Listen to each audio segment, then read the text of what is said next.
You keep praying for breakthrough, but let's be honest.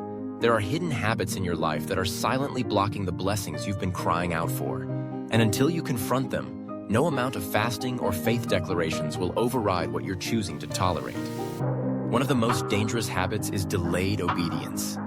When God tells you to move, forgive, release, or act, and you hesitate, reason, or wait until it feels convenient. But delayed obedience is still disobedience, and partial obedience is rebellion in disguise.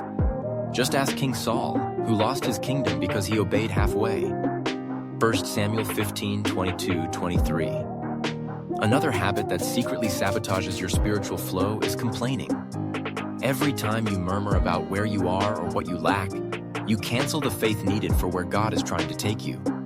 Remember, the Israelites wandered 40 years for a journey that should have taken days. Not because of their enemies, but because of their attitudes. Numbers 14:27-30. Then there's the cycle of comparison.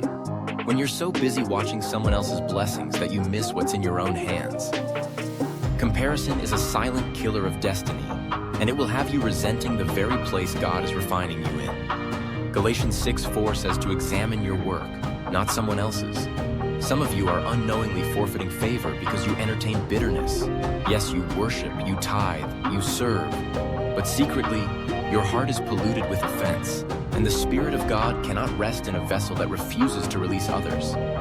Jesus said, if you do not forgive, your Father will not forgive you, Matthew 6:15, which means unforgiveness isn't just emotional baggage, it's a spiritual blockage. And perhaps the most shocking habit of all is spiritual laziness. When you expect God to show up without seeking Him, waiting for miracles but refusing to meditate on His Word, desiring elevation without spiritual discipline. Proverbs 13:4 says, the soul of the diligent is richly supplied, not the soul of the distracted. You can't keep blaming the enemy for doors that are being held shut by your own choices. Yes, God is merciful, but He also honors principles, and you cannot violate His order and expect His favor. If you're praying for increase, you better prepare your character, because God won't bless who you're pretending to be. He blesses who you're becoming. So this is your warning.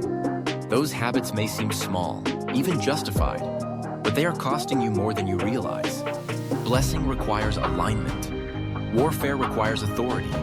Purpose requires maturity. And if you're serious about stepping into what God has for you, you need to do more than pray. You need to repent, reset, and remove every habit that's keeping you stuck in cycles you were born to break. Don't ask God for what your current lifestyle is rejecting.